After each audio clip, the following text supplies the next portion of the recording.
अकेले लड़ने की ताकत। कभी कभी हमें जीवन में अकेले लड़ना पड़ता है। ये कहानी एक ऐसे लड़के की है जो अपने लक्ष्य की ओर आगे बढ़ने के लिए अपने अकेलेपन को एक सुनहरा अवसर बनाता है। एक समय की बात है, एक छोटे से गांव में एक लड़का रहा करता था।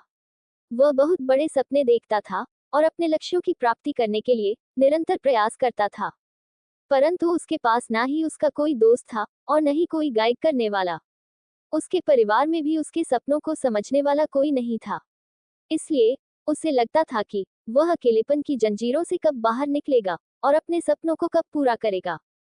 फिर भी उसने निरंतर प्रयास किया और अपनी आत्मविश्वास की आवाज को बुलंद किया। उसकी इच्छा शक्ति और संघर्ष ने उसे सही दिशा में आगे बढ़ने की शक्ति दी। एक दिन उसे अपने गांव के बाहर एक लाइब्रेरी पुस्तकालय का पता चलता है। वह आश्चर्यचकित हुआ क्योंकि उसे पहले कभी ऐसी जगह नजर नहीं आई थी। धीरे धीरे उसने उस लाइब्रेरी पुस्तकालय के दरवाजे पर कदम रखा। वहां जाकर उसने देखा कि लोग पुस्तकों के बीच खोए हुए हैं और वहां की शांतिपूर्णता और ज्ञान के वातावरण ने उसे अपनी उत्कृष्टता को पहचानते हुए उसने ये निर्णय लिया कि वह लाइब्रेरी पुस्तकालय में समय बिताएगा।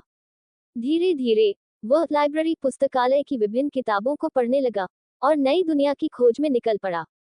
दिन बीतते गए और उसका ज्ञान दिन प्रतिदिन बढ़ता गया और वह अच्छे लेखकों और दर्शकों के साथ रिश्ते बनाने लगा। इसी के साथ उसने लिखने का भी मन बना लिया।